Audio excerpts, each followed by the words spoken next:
Welcome to Real World Peaceful Parenting, a podcast for parents that are tired of yelling, threatening, and punishing their kids. Join mom and master certified parent coach Lisa Smith as she gives you actionable, step-by-step strategies that'll help you transform your household from chaos to cooperation. Let's dive in.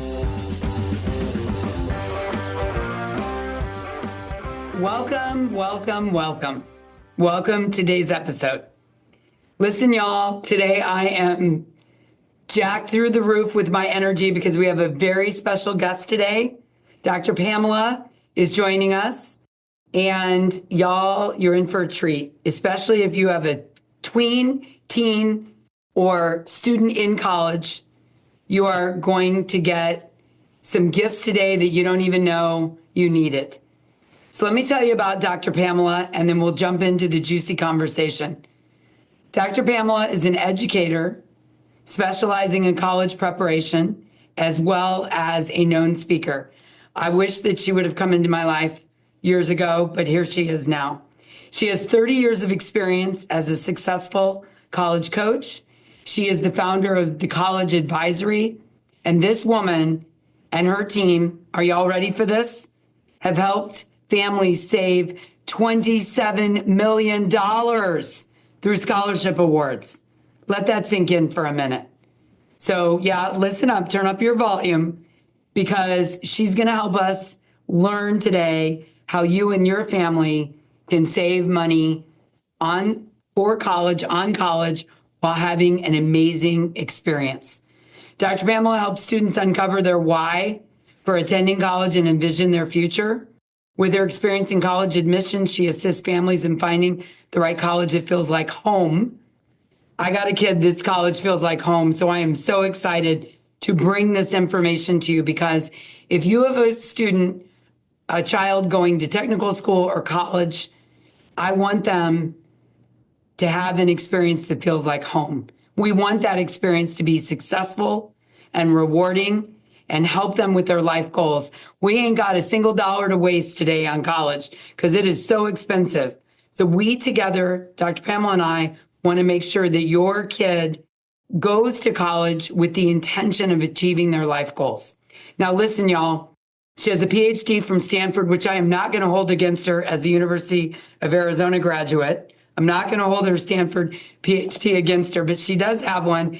She's also the author of 2 books, Climate Connection, American Student Voices, and What to Know Before They Go, the college edition. So join me in welcoming Dr. Pamela to Real World Peaceful Parenting. We're so excited to have you here. Lisa, thank you. Oh my goodness. That intro was amazing. You got me all giddy about the interview. But That's thank awesome. you so very We have a good much. time here. Yes, we will. And I just want to say briefly before we jump in, just how much I appreciate you and what you're bringing out to the world. Your audience they're just so lucky to have you as a host. I love your authenticity and just the way you show up with each episode. And so to all of your listeners, I want to remind them now to go out and do their 5-star review so that they remember to do that. Okay? Okay, thank you. Please listen to Dr. Pamela. She's wise. I will take a 5-star review. Thank you very much. And if you want to leave a review about this specific episode, because I'm just telling you in advance, we're going to knock your socks off, then feel free to do that as well. All right, Dr. Pamela, tell us why you're passionate about helping families find a home for their kids. Talk to the parents and explain this to us. Oh my goodness. Lisa, I'm going to start with the short of it. When my mom dropped me off at college, she gave me $70. And I was so excited to have that $70. I was planning on it lasting me the whole school year. And after she left, the next day I went to the bookstore and my books for the first quarter were $350. And I had no idea. That just seemed like so much money to me at that time. I was a first generation, college student and also a first generation high school graduate. So my mom had no idea, and neither did I. And that just really, in some ways, broke my spirit. And I still continued. I ended up graduating in 4 years with only $10,000 in loans. However, when I became a mom, I mean, everything shifted, and I had a new found appreciation for all that I had gone through. And being a mom, I really wanted the best for my kids, as all of us do as parents. And I wanted to figure it out. How do I support them as they're navigating through, high school and on to college? And that's what led me to even going back to get my doctorate degree. And my work is around high school to college transition. So what supports students with being successful as they navigate through high school and go on to thrive in college. And I know that as a mom, so many times our kids are getting information at school and we're not. We're in the background doing a lot of work. Yep. And sometimes doing things for them. And I wanted to change that. And so my practice in my firm is really about families, and we're supporting the students. We're partnering with the parents because we know that as time-starved as we all are, parents, really do value that additional support in really making sure that their kids are thriving and they do find a place that feels like home. That's so important because oftentimes our kids are getting to college and leaving after freshman year. And no parent wants to see that in their child. Yes.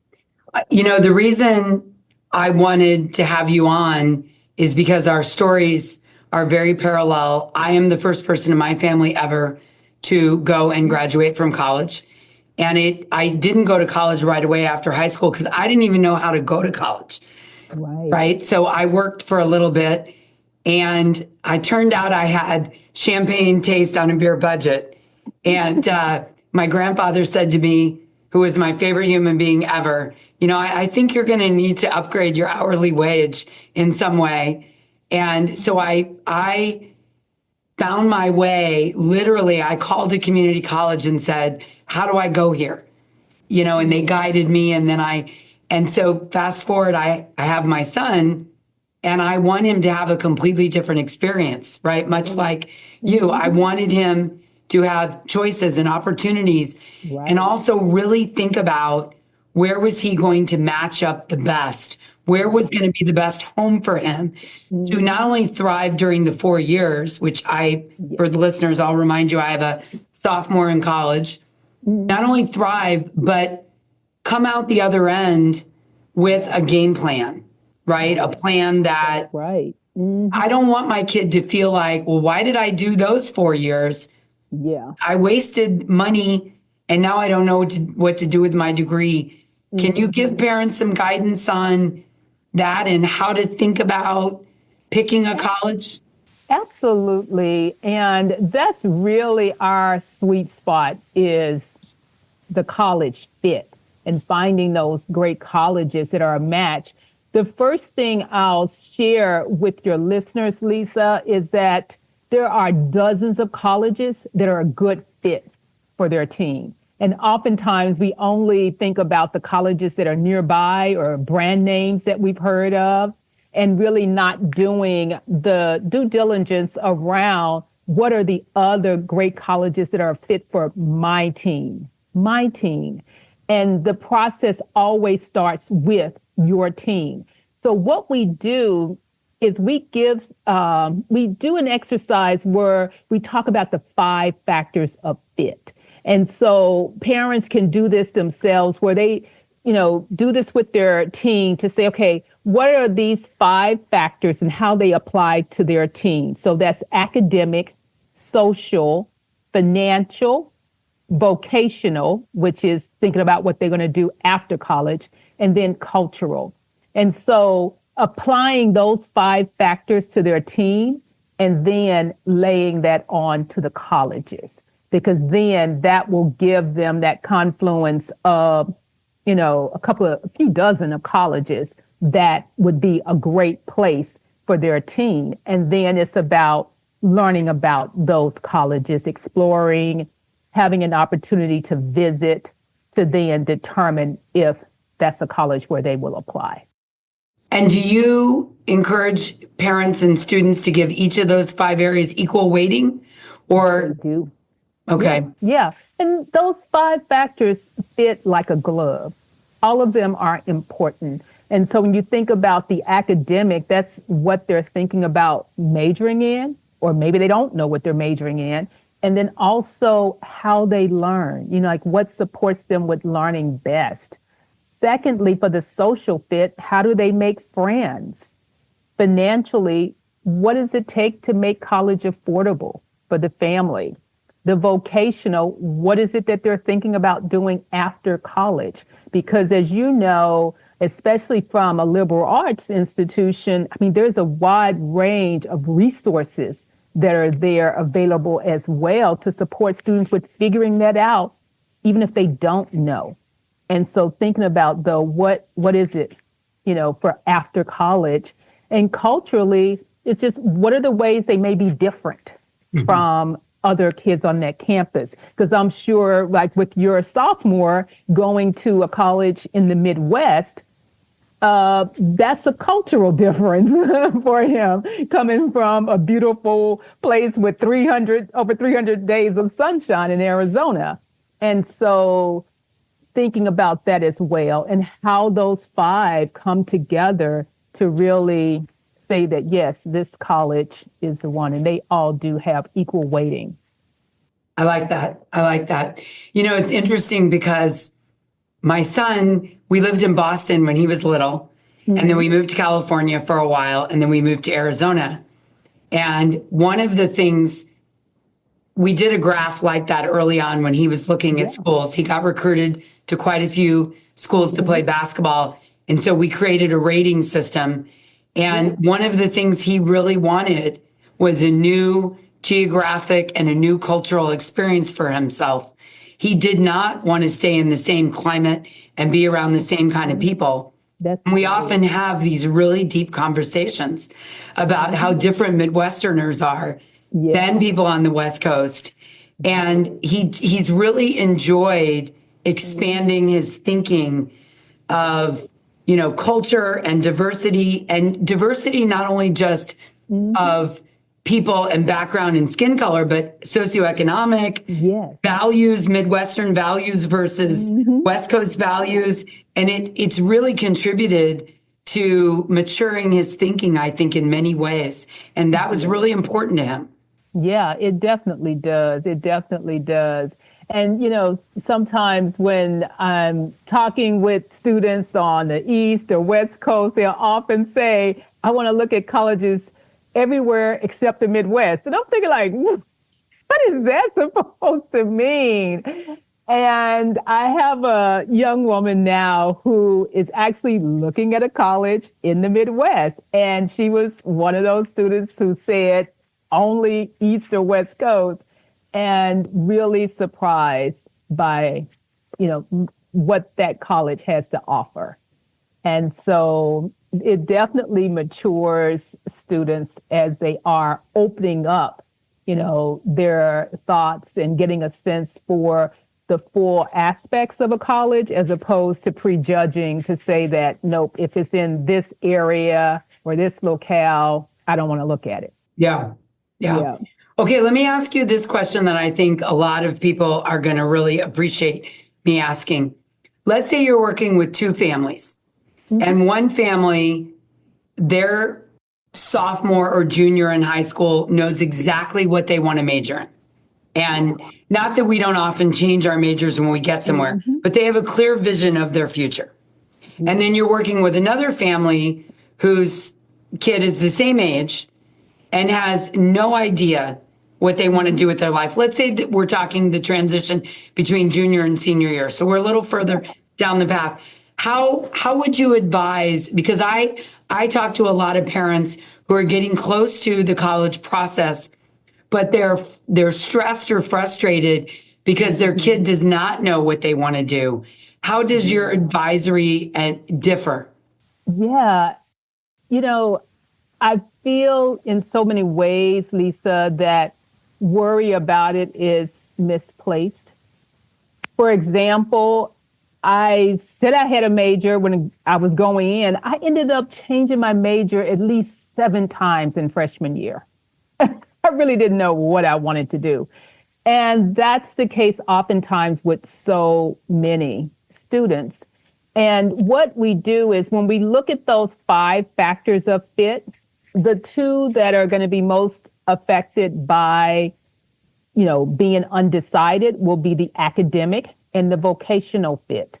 And so with those 2 students, they're going to have a different set of colleges in many cases, given that one knows specifically what they want to do and the other one doesn't. The outcomes are still positive and a plus, because the key thing is for some students, they do need that time to explore and figure out what they want to do. And that is okay. Some colleges even encourage when students have disparate interests. So if they're interested in science and they're also interested in art, and they encourage that, they have programs for it. Some colleges will have double majors, and there'll be ways that students can still thrive whether or not they know what their major is going in. And right. That makes sense. Supportive of that, because we're always starting with the student first, as opposed to thinking about, well, does this college require that you have a major in order to be competitive? We're not thinking about it that way. We're starting with the student, and it's about what's going to be a great fit for them. Okay, I have another important question for you that comes up a lot when I'm coaching parents of high school students. Let's say that I didn't save a lot of money. I don't have a lot of money to contribute to my child's college education. And they're aiming for, a pretty expensive marquee school. Yeah. Do you recommend the parent is honest with the kid from the beginning? Or do you recommend let the kid apply and see what happens and then have a conversation about what's possible financially? I think it should be a conversation that's taking place as, earlier in the process. I think that the transparency will be great for the relationship, because the main thing you want to keep intact through such a stressful period is the relationship. That's primary. On the other hand, I do encourage families not to decide based on the sticker price, because it is just that, a sticker price. Across the country, 20% nationally are full pay.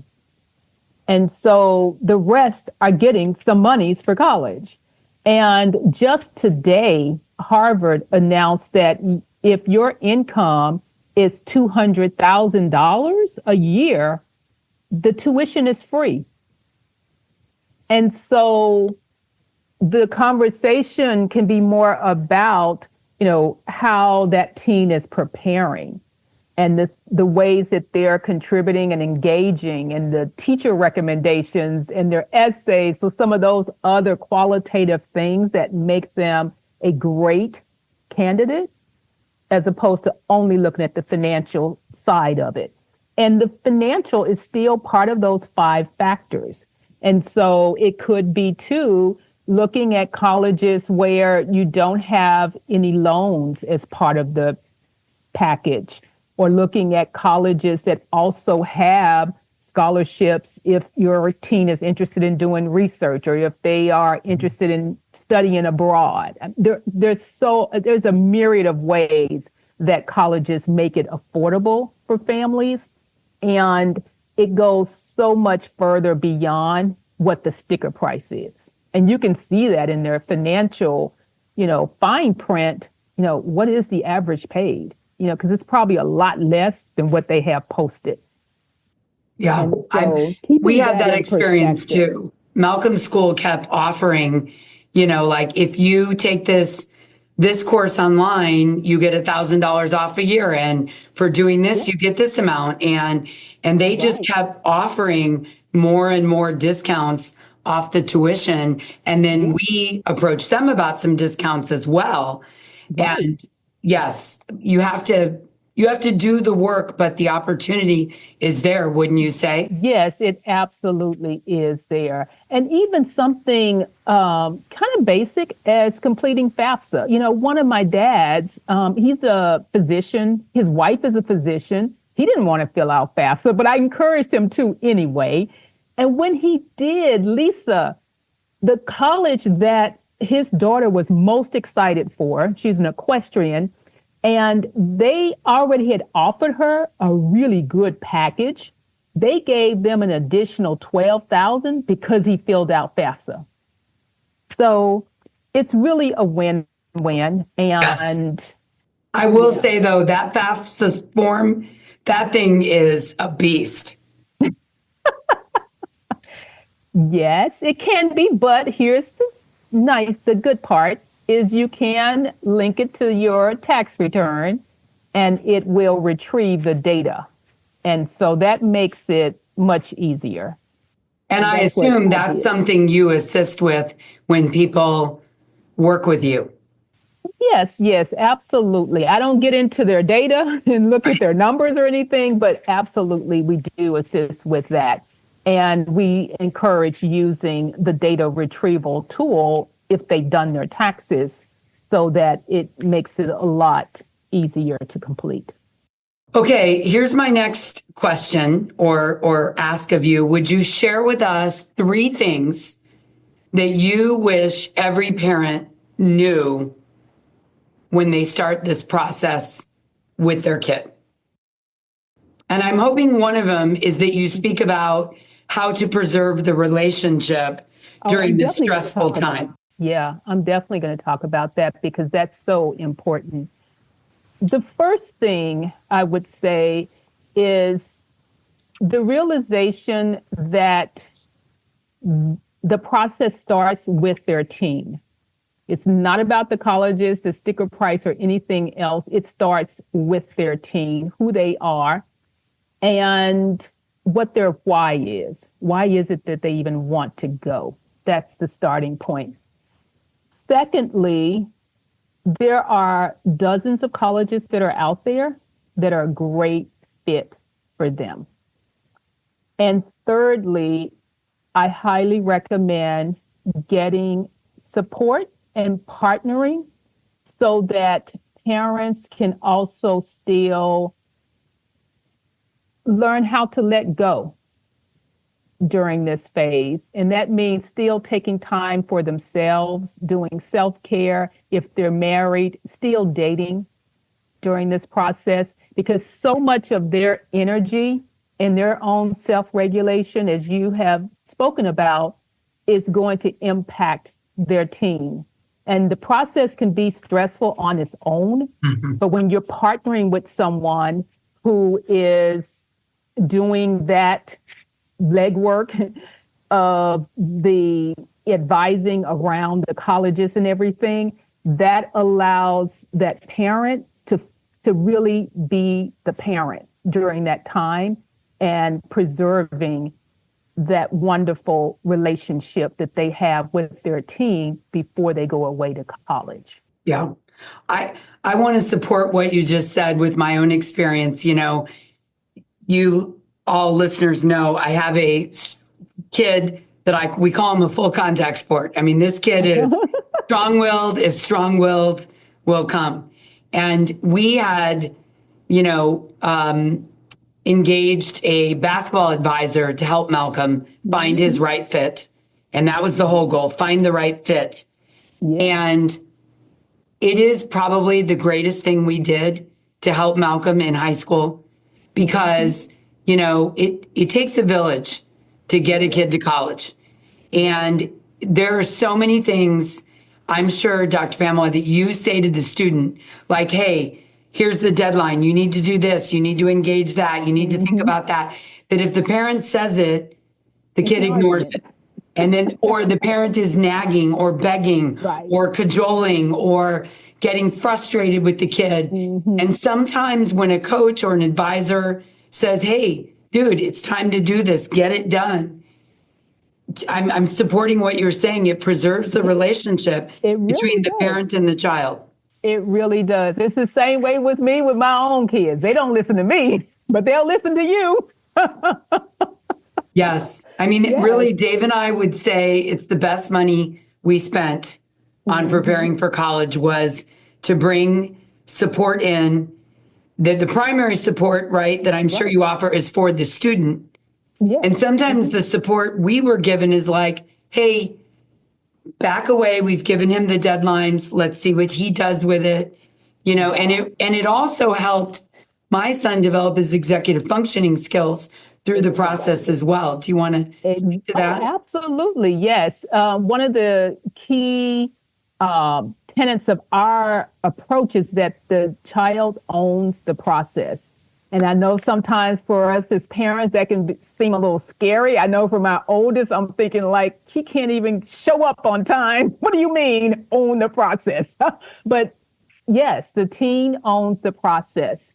And we are coaching, guiding, giving them the tools and resources to help them with being successful, giving them that decision matrix that's going to help them with thinking through their decision. And they have all of those tools and they step up. They step up each and every time. And that's great to see. And some parents are often surprised when they see it. They're often surprised because at home, maybe they're not cleaning up after themselves, but they show up for the meeting on time. They get their homework done. They're ready. They follow deadlines. They turn in applications. Yeah. Yeah, they sure do. What's the number one mistake you see parents making, and what's the number one mistake you see the teens making? For parents, I think it's controlling the process and trying to control the outcomes. That's the number one mistake that I see. And for the student, the number one mistake is not having confidence and being more afraid because of what they hear others saying. And it's that influence from others, the peer, their peers didn't get into a school and they automatically think, well, I know I can't get in. And stopping short many times. And so that's the mistake that we see. And what we're charged with doing is really supporting them with the knowledge to build their confidence and taking a chance. Yeah, I could see that being the number one mistake. And I'd like to, support that with this for the listener. The two biggest things teenagers want to know is, where do I fit in the outside world? Where are my people? Where do I fit in? Yes. Right. And the number two thing they want to know is, am I going to be okay? And I think as a parent listening to this, the number one gift you can give your teenager, regardless of what they're doing, but especially when they're seeking, what am I going to do beyond high school, is to assure them that no matter what, they are going to be okay. If you approach them with that knowledge, the knowingness, we don't have all the answers, and you might not have gotten into your reach school, and we're going to have to get some scholarships and loans. But what I know for sure, daughter or son, is that you are going to be okay and that I am always on your team. Right. And we need to say that to them. Over and over and over out loud. Yeah, exactly. Over and over again. We can never, say it too many times. Exactly. They do need to hear that. And I see it so many times when students, as they're getting to senior year, it's all of a sudden, I want to go local. I want to stay local. And it's just like, what are you afraid of? What is it that you're afraid of? And what I encourage them to do is let's still look at this range of colleges that we've been talking about so that in the end of senior year, you have options and then you can make the decision. But I don't want them, stopping short because they're afraid that they're not going to be okay and saying, well, I'm not going to even apply. Yes. And the number one contributor to that knowingness that they're going to be okay is you, the parent. You affirming, assuring, holding, even if you say, Lisa, he can't even bring his dirty dishes out of the bedroom. How is he going to own the college process? You don't verbalize that out loud. Right. You say to the kid, you are going to be okay, because your outside voice becomes their inside voice. And what I know for sure at this point, having worked with thousands of families around the world, is your knowingness that your kid is going to be okay is a game changer in their confidence in themselves.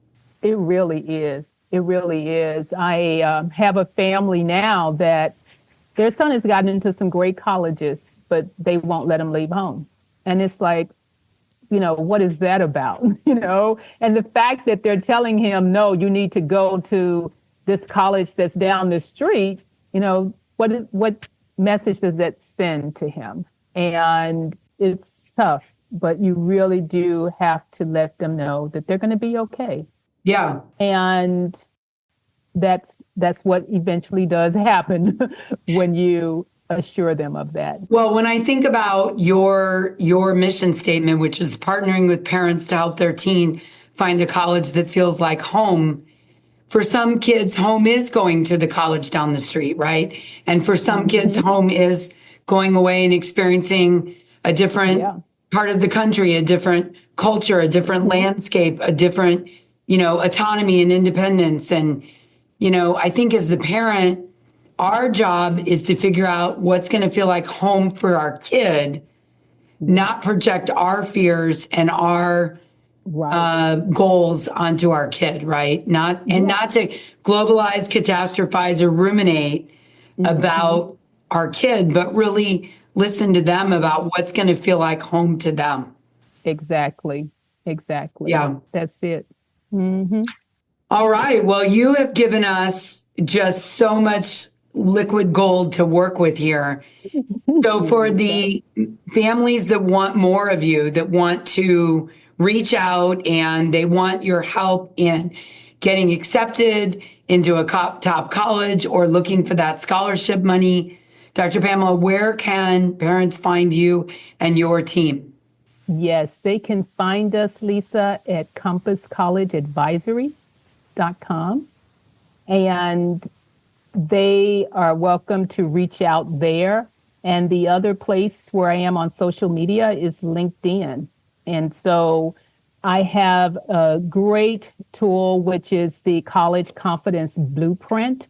And it's a roadmap for college 9th through 12th grade, as well as a communication guide, how to talk with your teens about college during those critical years. And they can send Blueprint 25, message me Blueprint 25, and I'll send it over to them. And okay, listen, y'all, you got to go to LinkedIn and get Dr. Pamela's Blueprint, because I can tell you from personal experience, having a blueprint, having someone guiding you on guiding your kid is an absolute game changer in helping you pause and respond, which I'm a big fan of, right? Yeah. Pause and respond rather than react, right? We want to stay regulated as much as possible. Because I'm going to tell you something, parents, if you don't know this already, your kid is going to be massively dysregulated through the process. Where to apply, the deadlines, the essays, perseverating over, the GPA and then am I going to get in? And then finding out Joey got in and I didn't. And then, the decision and, all the preparing. Your teenager is going to be dysregulated because they have an underdeveloped brain. There's a lot of anxiety. There's a lot of anticipation. And the greatest gift you can give your kid is to stay regulated through the process. So I have no doubt that Dr. Pamela's Blueprint is the tool that's going to help you stay regulated through the process. So we're going to link in the show notes to the blueprint and to her, where to find her in the world. Get the blueprint. Get the blueprint. Even if your kid is in junior high, get the blueprint now, because it will guide you along the path to staying regulated, to pause and respond when your kid's dysregulated, and they're going to be it a lot. Am I right? Yes. Oh, all the time. Everything you just said, ditto. Yeah. So this is my gift to you today, the introduction to Dr. Pamela and her team, Compass College Advisory. Go find her, tag her, follow her. This is a gift, y'all. It's a gift that you're getting, and a blueprint to stay regulated is the greatest gift you can give not only your kids, but your relationship with them through this roller coaster. I'm telling you, picking a school is like getting on Space Mountain for 2 years and not getting off. So the more tools you have to help you enjoy Space Mountain, because you do get to enjoy it, it can be fun, right? The more tools you have, the better. Yes. Okay, so Dr. Pamela, a million thank yous for joining us today. I am sure this is not the last time we will talk and have you on. I can't wait to continue this series down the road. But in the meantime, thank you so much for sharing your wisdom with our real world peaceful parents. Thank you, Lisa. All right. Until next time, I'm wishing you peaceful parenting. Thanks for listening to Real World Peaceful Parenting. If you want more info on how you can transform your parenting, visit thepeacefulparent.com. See you soon.